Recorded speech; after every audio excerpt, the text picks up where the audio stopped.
Olha, eu nunca pensei que um almoço de Dia das Mães ia virar o dia mais importante da minha vida. Sabe quando você guarda um segredo por tanto tempo que ele vira quase um peso físico no peito? Era isso que eu sentia todos os dias, há mais de 2 anos.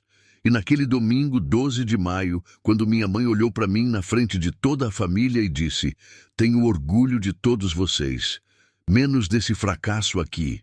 Cara, ela não fazia ideia do que eu estava prestes a revelar.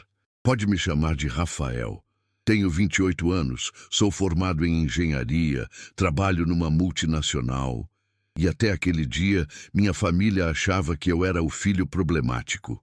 O que eles não sabiam é que, bem, eu estava bancando a vida de todos eles há mais de 2 anos. Mas vamos com calma, porque essa história tem muito mais camadas do que você imagina. Minha mãe, Dona Célia, sempre foi uma mulher de personalidade forte. Dessas que fala o que pensa, não mede palavras. Eu, infelizmente, sempre teve um filho preferido. Meu irmão mais velho, o Marcelo. Marcelo sempre foi o doutor da família. Formado em medicina, casado com uma advogada, 2 filhos lindos. O orgulho da mamãe. Eu sempre fui o diferente. O que demorou para se formar, o que não casou ainda, o que não deu certo na vida. Pelo menos era assim que ela via. E minha irmã, a Patrícia, sempre ficou no meio termo. Professora, casada, uma filha, a certinha da família. Mas tem uma coisa que eles não sabiam sobre mim. Há uns 3 anos, eu comecei a perceber que as coisas em casa não estavam bem. Minha mãe começou a fazer comentários estranhos sobre dinheiro. "Ai, não sei como vou pagar essa conta de luz. O remédio do seu pai está cada vez mais caro. Essa aposentadoria não dá para nada." No início, eu achei que era só desabafo, sabe? Coisa de quem está preocupado com as contas. Mas aí eu comecei a reparar em outras coisas. Meu pai, que sempre foi um homem orgulhoso, começou a ficar mais quieto, mais cabisbaixo. E minha mãe, ela começou a ficar mais ácida comigo. Pelo menos o Marcelo ajuda, quando pode. A Patrícia sempre dá um jeito de colaborar. Você só pensa em você mesmo." E olha, isso doía muito. Porque eu sempre fui próximo dos meus pais. Sempre respeitei, sempre tentei ajudar quando podia. Mas parecia que nada do que eu fazia era suficiente. Foi numa sexta-feira, final de outubro de 2022, que eu descobri a verdade. Eu tinha ido visitar meus pais, como sempre fazia. Minha mãe não estava em casa, tinha ido no médico com uma vizinha. Meu pai estava na sala, mexendo numa pilha de papéis na mesa. Quando ele me viu, rapidamente juntou tudo e guardou numa pasta. Mas eu vi. Vi as contas em atraso, os boletos vencidos, as cartas do banco. "Pai, tá tudo bem?" Ele me olhou com aqueles olhos cansados e, cara, eu nunca vou esquecer daquele momento. "Filho, a gente está passando por umas dificuldades." E aí ele me contou tudo. A aposentadoria dele mal cobria os remédios que ele e minha mãe precisavam tomar. A casa precisava de reformas urgentes. O telhado estava vazando. A parte elétrica estava dando problema. E eles tinham se endividado tentando manter as aparências. "Mas e o Marcelo? E a Patrícia? Eles não sabem?" Meu pai balançou a cabeça. "Sua mãe não quer que eles saibam. Ela tem orgulho demais para pedir ajuda para os filhos que deram certo." E foi aí que eu entendi tudo. Minha mãe preferia passar necessidade a pedir ajuda para o filho doutor ou para a filha professora. Mas comigo ela descontava a frustração. Naquela noite, eu não consegui dormir. Fiquei pensando nos meus pais, na situação deles, na minha mãe descontando em mim uma raiva que nem era minha culpa. E tomei uma decisão. No sábado de manhã, voltei lá. Sentei com meu pai e disse: "Pai, a partir de agora, eu vou ajudar vocês, todo mês, com tudo que precisarem." Ele tentou recusar, disse que não precisava, que eles iam dar um jeito. Mas eu insisti.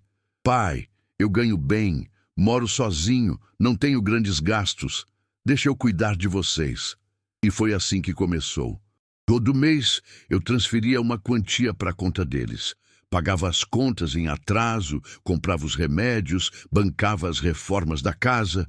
Mas pedi uma coisa para o meu pai, que não contasse para minha mãe que o dinheiro vinha de mim. Fala que você conseguiu um trabalho extra, uma consultoria, qualquer coisa, mas não fala que sou eu. Por quê? Porque eu conhecia minha mãe. Se ela soubesse que o filho fracassado estava bancando a família, ela ia ficar ainda mais revoltada comigo. E assim começou minha vida dupla. Por um lado, eu estava salvando minha família da falência, pagando todas as contas, garantindo que meus pais tivessem dignidade, que não passassem necessidade. Por outro lado, eu continuava sendo tratado como o filho problemático. Nos almoços de domingo, minha mãe continuava fazendo comentários ácidos sobre minha vida. O Marcelo acabou de comprar um carro novo. Pelo menos um filho meu prospera. A Patrícia está reformando a casa.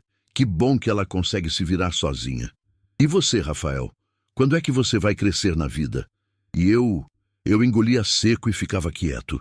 Porque como é que eu ia explicar que estava gastando quase metade do meu salário para manter a família funcionando?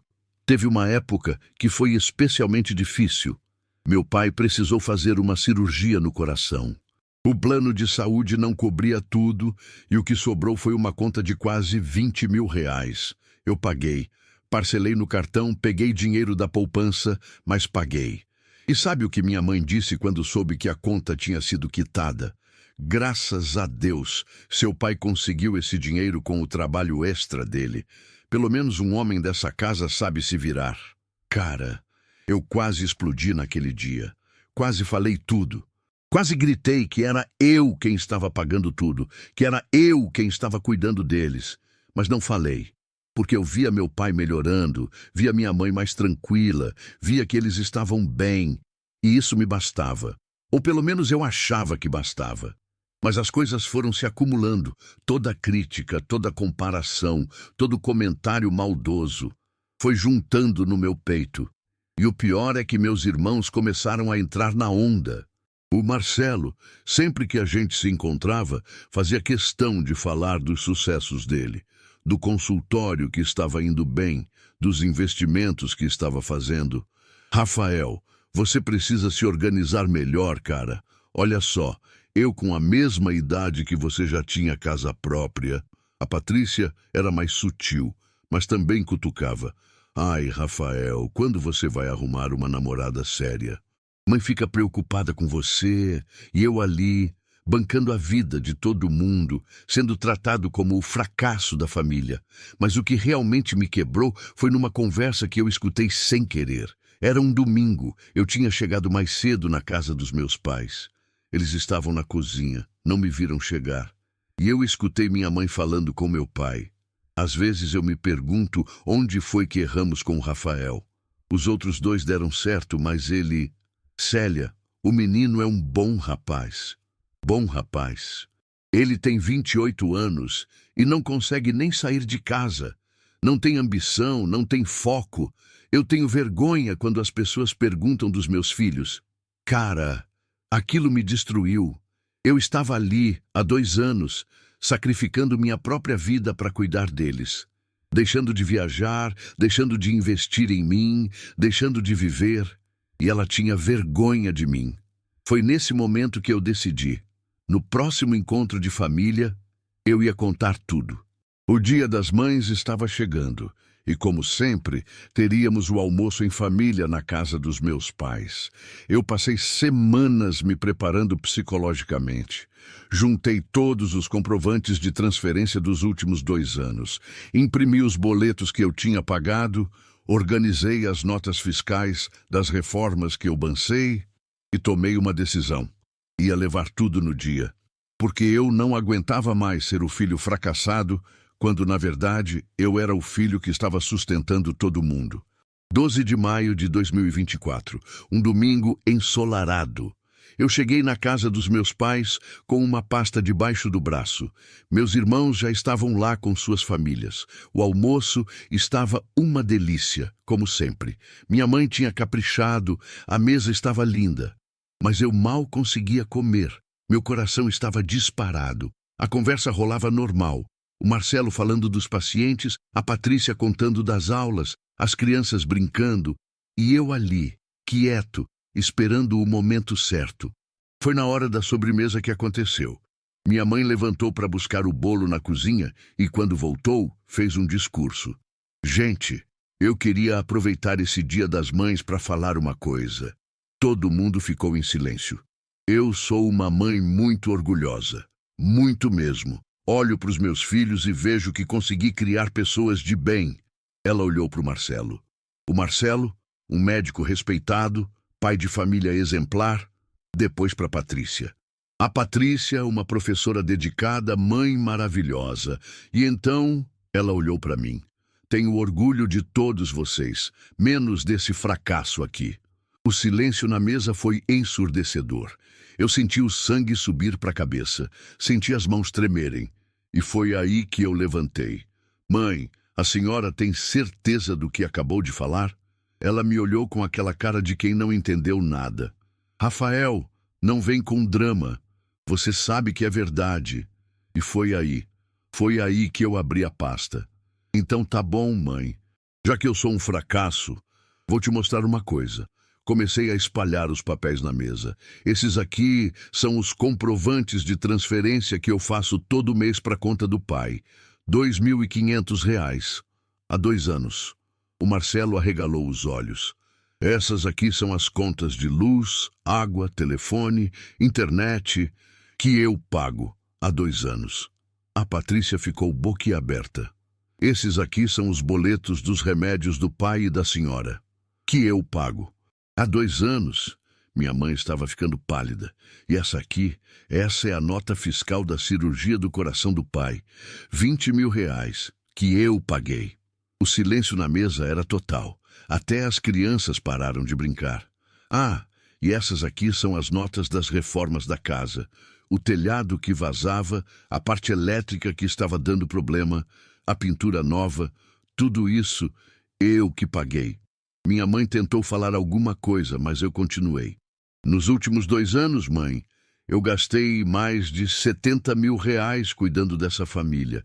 R$ 70.000 do meu salário, do meu suor, do meu trabalho.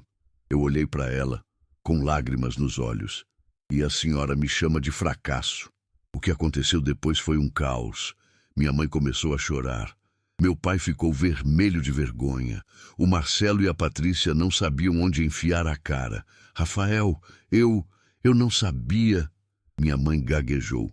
Claro que não sabia. Porque a senhora nunca se deu ao trabalho de perguntar como eu estava, o que eu estava fazendo, se eu precisava de alguma coisa. O Marcelo tentou intervir. Cara, por que você nunca falou nada?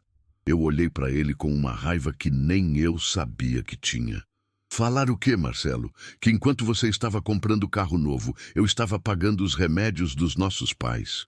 Que enquanto você estava investindo no seu consultório, eu estava reformando a casa deles. A Patrícia estava chorando. Rafael, a gente não sabia. Se soubessem o quê? Iam ajudar? Ou iam continuar me tratando como o irmão fracassado que não consegue se virar sozinho? Mas foi com minha mãe que eu tive a conversa mais dura. Mãe, a senhora sabe por que eu pedi para o pai não contar que era eu quem estava ajudando? Ela balançou a cabeça, ainda chorando. Porque eu conhecia a senhora. Eu sabia que se soubesse que o filho fracassado estava bancando a família, a senhora ia ficar ainda mais revoltada comigo. Rafael, eu nunca... Nunca o quê, mãe? Nunca me humilhou? Nunca me comparou com meus irmãos? Nunca me fez sentir como se eu fosse um peso na família? Eu respirei fundo. Sabe qual é a diferença entre mim e meus irmãos, mãe? Eles cuidam das próprias famílias. Eu cuidei da família inteira, incluindo a senhora. Foi aí que meu pai resolveu falar.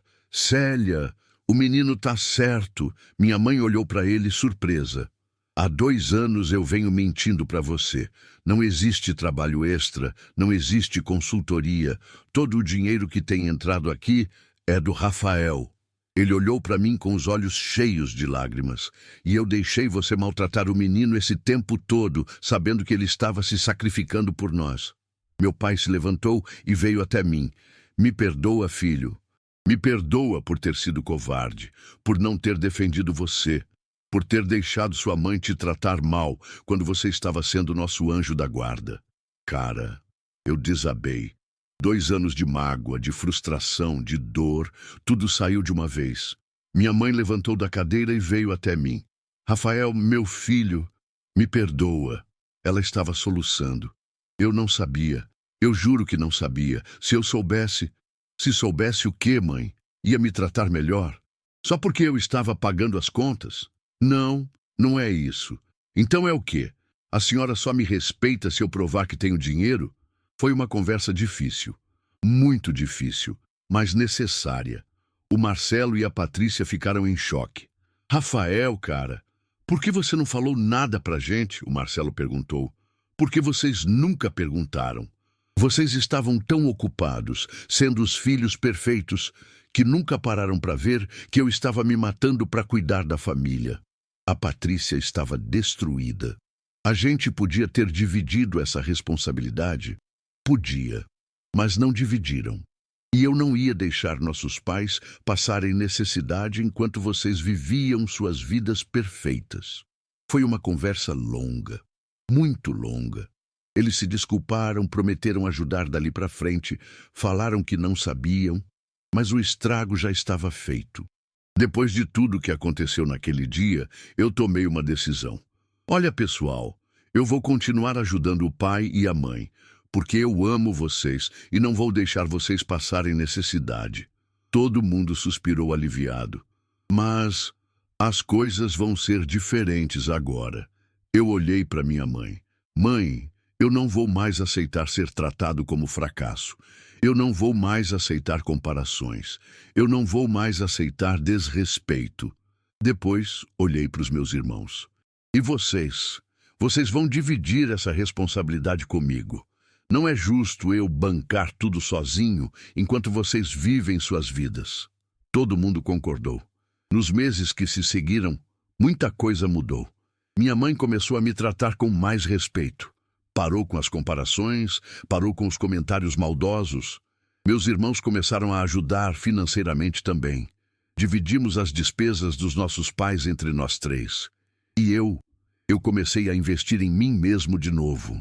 Voltei a viajar, comecei a fazer terapia, me inscrevi num curso de especialização, porque eu percebi uma coisa. Eu estava tão preocupado em cuidar da família que esqueci de cuidar de mim. Mas olha, a história não acabou naquele almoço. Na verdade, foi só o começo de uma jornada que eu nunca imaginei que ia viver. Porque uma coisa é explodir, contar a verdade, desabafar tudo que estava engasgado, outra coisa é lidar com as consequências disso. E, cara, as consequências vieram. E como vieram? Nos primeiros dias depois daquele almoço, eu me senti vazio. Sabe quando você carrega um peso por tanto tempo que quando tira fica meio perdido? Era exatamente isso. Eu acordava de manhã e pensava, e agora? Porque por 2 anos minha rotina era trabalhar, ganhar dinheiro, mandar para os meus pais, aguentar as críticas da família, repetir, e de repente, tudo tinha mudado. Minha mãe me ligava todo dia, todo santo dia. Rafael, meu filho, você tá bem? Rafael, me perdoa pelo que eu fiz com você. Rafael, eu não consigo parar de pensar no que aconteceu. E eu não sabia como reagir, porque por um lado, era bom ver que ela finalmente tinha entendido, que ela finalmente me valorizava. Mas por outro lado, cara, por que precisou chegar nesse ponto? Foi nessa época que eu procurei ajuda profissional, porque eu percebi que tinha muita coisa para resolver na minha cabeça. Doutor Henrique, meu psicólogo, me fez uma pergunta que me deixou pensando por semanas. Rafael, você acha que estava ajudando sua família ou se punindo? Como assim, doutor? Você se sacrificou por 2 anos. Abriu mão da sua vida, dos seus sonhos, do seu dinheiro, mas nunca exigiu reconhecimento. Por quê? Cara, aquela pergunta me quebrou. Porque eu comecei a perceber que, talvez eu estivesse me punindo mesmo. Me punindo por não ser o filho que minha mãe queria. me punindo por não ter me formado na idade certa, me punindo por não ter casado, não ter filhos, não ter seguido o roteiro que ela esperava. Nas sessões de terapia, eu comecei a entender muita coisa sobre mim, que eu sempre busquei aprovação, sempre tentei provar meu valor, e que quando minha mãe me rejeitava, eu tentava comprar o amor dela, literalmente. Doutor, será que eu só ajudei meus pais para provar que eu prestava? E se fosse, isso invalidaria o que você fez? Não sei. Acho que sim. Rafael, motivação não anula a ação. Você ajudou sua família independente do motivo. Isso tem valor. Mas ele me fez refletir sobre uma coisa importante. A questão não é por que você ajudou. A questão é por que você se escondeu. E aí eu tive que admitir uma verdade que doía. Eu me escondi porque tinha medo. Medo de que, mesmo ajudando, mesmo pagando tudo, minha mãe continuasse me desprezando. Porque se ela soubesse que era eu quem estava bancando tudo e ainda assim me tratasse mal, aí eu teria certeza de que ela realmente não me amava. E eu preferi viver na dúvida do que descobrir essa verdade. Então você se escondeu para se proteger, o Dr. Henrique concluiu. Acho que sim. E agora? Como você se sente sabendo que ela mudou quando descobriu? Cara, essa pergunta me destruiu. Porque, por um lado, eu estava feliz que ela finalmente me respeitava. Mas, por outro lado, ela só me respeitava porque descobriu que eu tinha dinheiro. E isso me incomodava profundamente. Umas 3 semanas depois do almoço, o Marcelo me chamou para conversar. A gente se encontrou num bar perto do consultório dele. Rafael, cara, eu preciso te falar uma coisa. Fala. Eu me sinto um lixo. Eu olhei para ele surpreso. Por quê? Porque eu sabia que nossos pais estavam com dificuldades. Meu sangue gelou. Como assim você sabia? Cara, algumas vezes o pai me ligou, pedindo dinheiro emprestado. Pequenas quantias, sabe? 200, 300 reais. E você emprestava? Às vezes sim, às vezes não. Dependia da situação. E eu sempre falava, pai, isso não pode virar rotina. Eu senti uma raiva subindo. Marcelo, você sabia que eles estavam passando necessidade e não fez nada? Eu achei que era coisa passageira. Achei que eles iam se virar. Se virar como, cara? Com aposentadoria de R$ 1.500? Ele ficou quieto. E tem mais uma coisa. O quê? A mãe falava mal de você para mim também. Cara, aquilo foi como um soco no estômago. Ela falava o quê? Que você não tinha ambição, que não ajudava em nada, que ela não sabia o que fazer com você. E você nunca me defendeu? Silêncio. Marcelo, responde. Você nunca me defendeu? Eu achava que ela estava certa. Pronto. Ali eu explodi de novo. Você achava que ela estava certa? Sério? Rafael, calma. Calma nada. Você achava que eu era um fracasso também? Não é isso. Então é o quê? Me explica. O Marcelo respirou fundo. Cara, você morava sozinho, ganhava bem, não tinha grandes responsabilidades. E nossos pais ali passando dificuldade. Eu achei que você não estava nem aí. E por que você não me falou nada? Por que não me disse que eles estavam precisando de ajuda? Porque eu achei que você não ia querer ajudar. Cara, naquele momento eu entendi tudo. Minha própria família tinha uma imagem tão ruim de mim que nem cogitaram me pedir ajuda. Eles preferiram me ver como o filho egoísta a me dar a chance de provar o contrário. Alguns dias depois, foi a vez da Patrícia. Ela me chamou para almoçar e a conversa foi ainda mais pesada. Rafael, eu preciso te contar uma coisa que vai te magoar muito. Fala logo. Lembra do aniversário da mãe ano passado? Lembro. Depois que você foi embora, a gente ficou conversando na cozinha. Eu, o Marcelo e a mãe. Meu coração já estava acelerado. E a mãe falou uma coisa que me deixou muito mal. O quê? Ela disse que às vezes pensava se não tinha errado na criação com você. Que talvez tivesse mimado demais ou sido muito permissiva. E que se pudesse voltar no tempo, talvez teria sido mais rígida, para você ter virado gente. Cara, Aquilo me partiu o coração. E vocês concordaram? A Patrícia começou a chorar. Eu não discordei. Patrícia! Rafael, me perdoa. Eu estava errada. Completamente errada. Vocês ficaram lá falando mal de mim enquanto eu estava em casa planejando como ajudar vocês. A gente não sabia. Não sabiam porque nunca se deram ao trabalho de me conhecer de verdade. Mas o que a Patrícia me contou depois foi ainda pior. Rafael, tem mais uma coisa. Que mais? No Natal passado, quando você não foi na ceia porque estava gripado? Sim, a mãe falou que ficou até aliviada. Que pelo menos não ia ter que aguentar suas caras feias na mesa. Cara, eu desabei, porque eu lembrava daquele Natal. Eu estava realmente doente, com febre alta, mas fiquei triste de não poder ir, de não estar com a família. E minha mãe ficou aliviada com minha ausência. Patrícia, por que vocês me odiavam tanto? A gente não odiava, Rafael. Odiavam sim. Vocês me viam como um estorvo. Não é verdade. É sim. E sabem o que é mais triste? É que eu amava vocês. Eu amava tanto que me matei trabalhando para cuidar de vocês. Depois dessas conversas, eu tomei uma decisão difícil. Resolvi me afastar da família por um tempo. Não por raiva, mas porque eu precisava me encontrar. Precisava entender quem eu era, sem ser o filho problemático ou o herói silencioso. Liguei para o meu pai e expliquei. Pai, eu vou continuar ajudando vocês financeiramente. Isso não vai mudar. Mas eu preciso de um tempo. Filho, aconteceu alguma coisa? Pai, eu descobri muita coisa sobre como a família me via. E eu preciso processar isso. Ele ficou preocupado, mas entendeu. O que você precisar, filho? Você já fez demais por nós.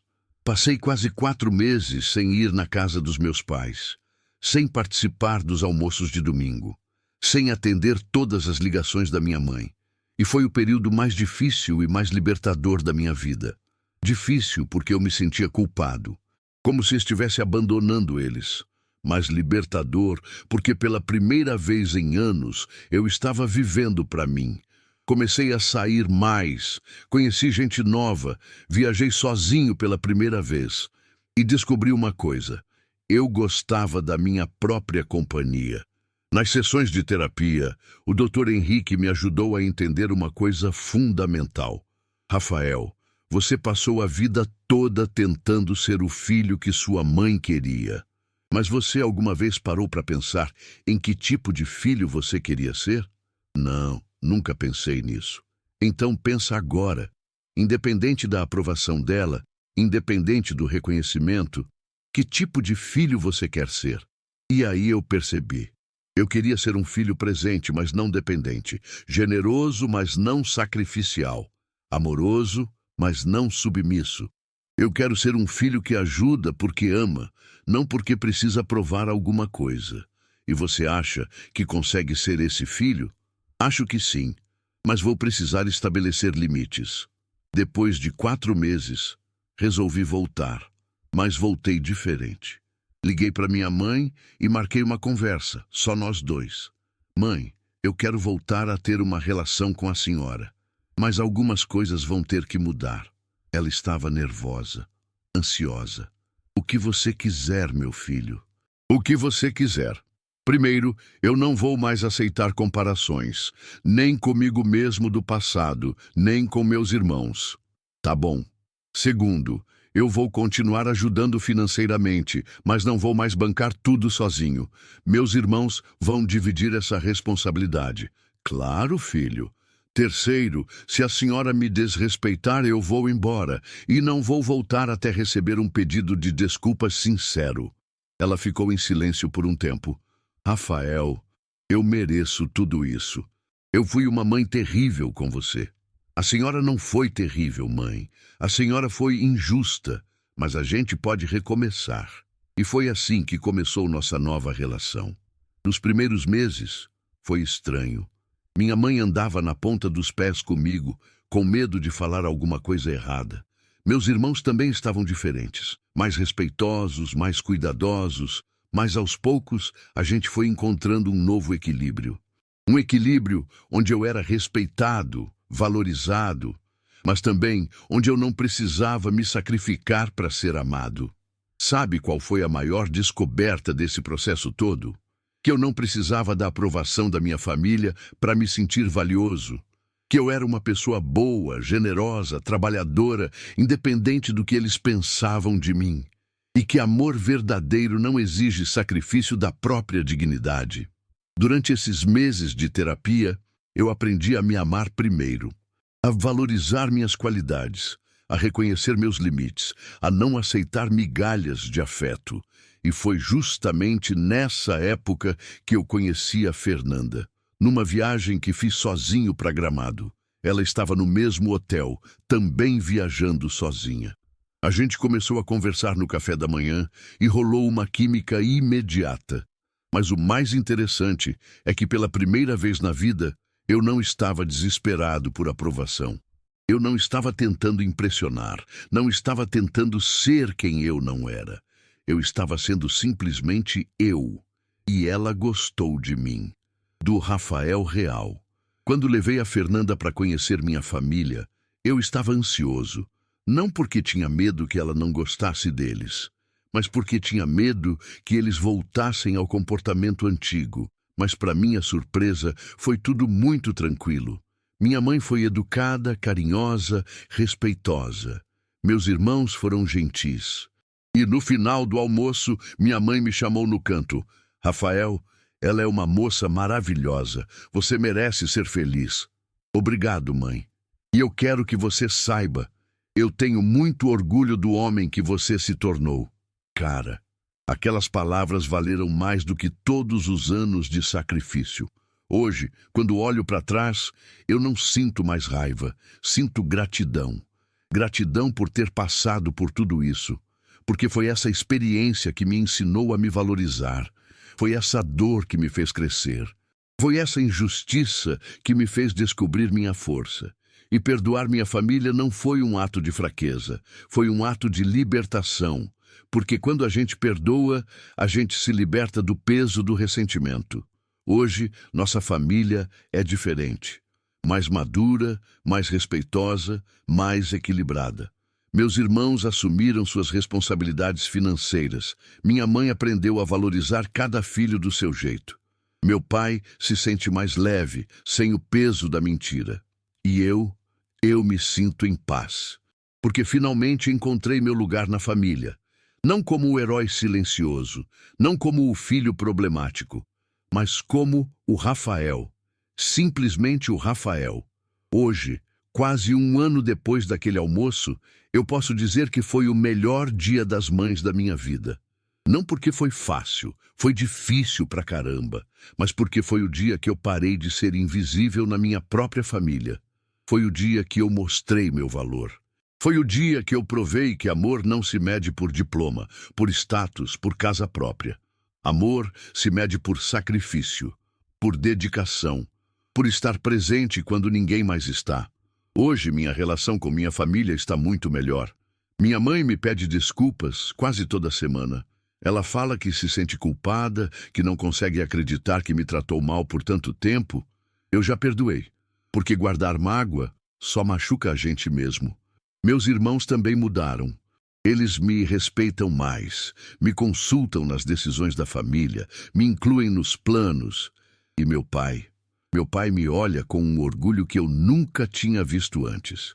Você é o filho mais generoso que eu poderia ter, ele me disse outro dia. Sabe qual foi a maior lição que eu aprendi com tudo isso? Que às vezes a gente precisa se impor. Precisa mostrar nosso valor, precisa falar a verdade, mesmo que doa.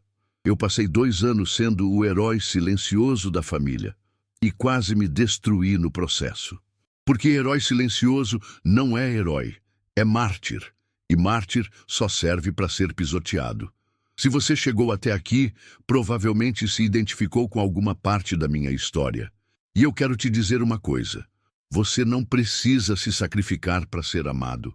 Você não precisa provar seu valor através do sofrimento. Você não precisa aceitar migalhas de afeto. Se alguém na sua família te desrespeita, te diminui, te faz sentir menos, fala, impõe seus limites, exige respeito. Porque amor verdadeiro não machuca, amor verdadeiro não humilha, amor verdadeiro reconhece e valoriza. Se eu pudesse voltar no tempo, faria algumas coisas diferentes. Primeiro, teria falado a verdade desde o início. Segundo, teria estabelecido limites mais cedo. Terceiro, teria buscado ajuda profissional antes, mas não me arrependo de nada, porque cada erro me ensinou alguma coisa, cada dor me fortaleceu, cada injustiça me fez crescer. Sabe o que é mais interessante nessa história toda? É que no final, todo mundo saiu ganhando. Meus pais continuaram sendo cuidados, mas agora de forma mais equilibrada. Meus irmãos aprenderam a assumir responsabilidades. Minha mãe aprendeu a valorizar todos os filhos. E eu aprendi a me amar. Aprendi que meu valor não depende da aprovação dos outros. Aprendi que posso ser generoso sem ser submisso. Aprendi que posso amar sem me anular. E essa é a maior lição que eu posso deixar. Seja generoso, mas não se esqueça de você. Ame sua família, mas ame você primeiro. Ajude quem precisa, mas não se sacrifique completamente, porque no final das contas, você só pode dar o que tem. E se você não se valoriza, não tem como valorizar os outros de verdade. Se você está passando por algo parecido, se você está se sacrificando por alguém que não reconhece seu valor, se você está sendo tratado como menos do que merece, fala. Fala a verdade. Mostra seu valor. Não espera reconhecimento cair do céu, porque às vezes as pessoas só valorizam a gente quando descobrem o que perderam. E no meu caso, eles quase perderam o filho que mais amava eles. E agora eu quero saber de você. Depois de ouvir a história completa, o que você pensa? Você acha que eu demorei demais para falar a verdade?